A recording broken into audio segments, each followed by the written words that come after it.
Hello friends, welcome to math boosters.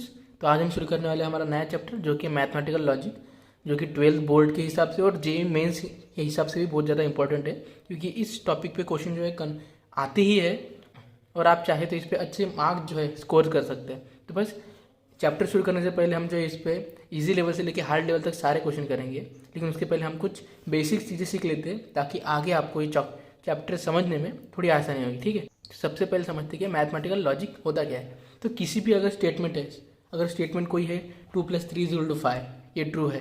कोई statement है कि sun rises from the west, ये फॉल्स है। तो कोई भी स्टेटमेंट डिफाइन करने के लिए उसकी ट्रूथ वैल्यू कि ये ट्रू है कि फॉल्स है, ये डिफाइन करने के लिए हम मैथमेटिकल लॉजिक का यूज़ करते हैं। ठीक है, तो आगे कुछ चीज़ें देख लेते हैं।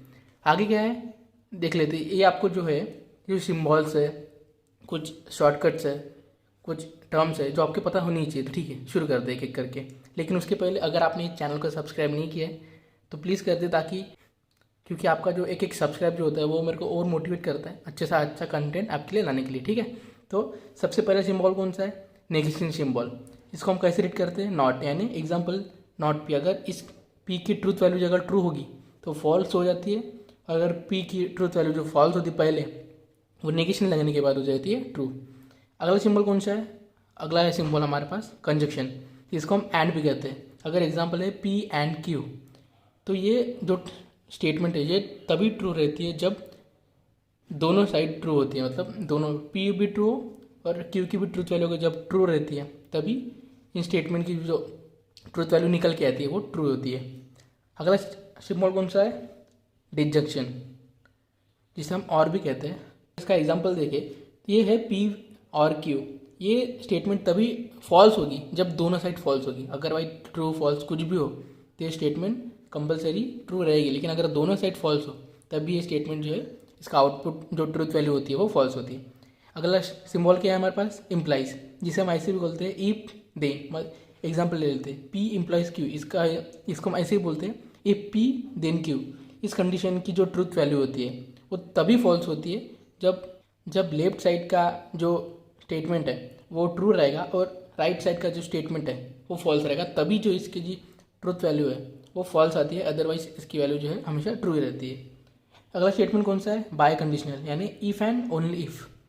पी बाय कंडीशनल क्यू, इसका एग्जाम्पल ऐसे ले लेते हैं कि जब दोनों स्टेटमेंट या तो ट्रू हो या फॉल्स हो तभी इसकी वैल्यू जो होती है वो ट्रू होती है, अदरवाइज फॉल्स होती है। मतलब एक भी अगर अलग है, एक ट्रू है और एक स्टेटमेंट अगर फॉल्स है तो ये फॉल्स ही होगा, अदरवाइज ट्रू। अगले हम देख लेते हैं इंपॉर्टेंट लॉजिक इक्वलेंसेस। ये आपको एकदम रट लीजिए।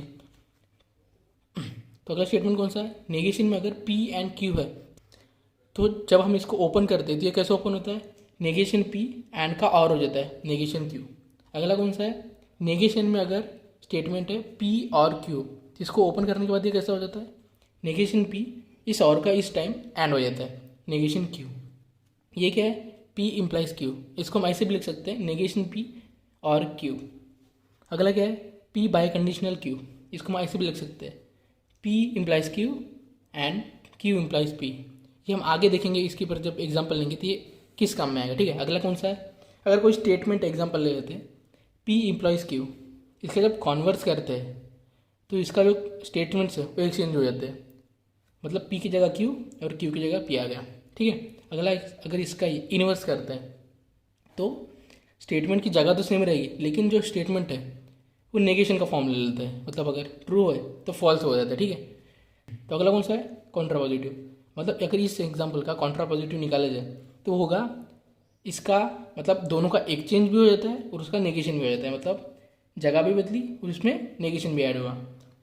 तो अगर बाकी का केस का तो हम अभी नहीं कह सकते, लेकिन इस केस में इस पी इम्प्लाइज क्यू का अगर कॉन्ट्रापॉजिटिव निकालते हैं तो इसकी जो फाइनल ट्रूथ वैल्यू आउटकम होती है और इसकी जो आउटकम ट्रूथ वैल्यू होती है वो दोनों की सेम होती है, वो हम आगे देखेंगे। ठीक है, अगला टॉटोलॉजी क्या होता है?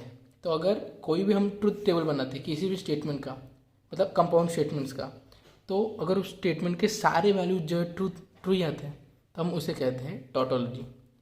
दूसरा है हमारे पास कॉन्ट्राडिक्शन, मतलब कोई भी ट्रूथ वैल्यू के अगर सारे वैल्यूज अगर फॉल्स आ गए तो हम उस टाइम कहते हैं कॉन्ट्राडिक्शन। मतलब और इसमें अगर और छोटे छोटे बहुत से कंडीशंस या वो टर्मोलॉजी तो हमने छोड़ दी, अभी इसमें नहीं लिए, हम आगे आगे जैसे वीडियो बढ़ेंगे हम सारी चीज़ें जो इसमें कवर कर लेंगे। ठीक है, तो आज के लिए बस इतना ही। सब्सक्राइब कर देना ताकि आप मेरे को और मोटिवेट कर सके अच्छे से अच्छा कंटेंट लाने के लिए। Thank you guys.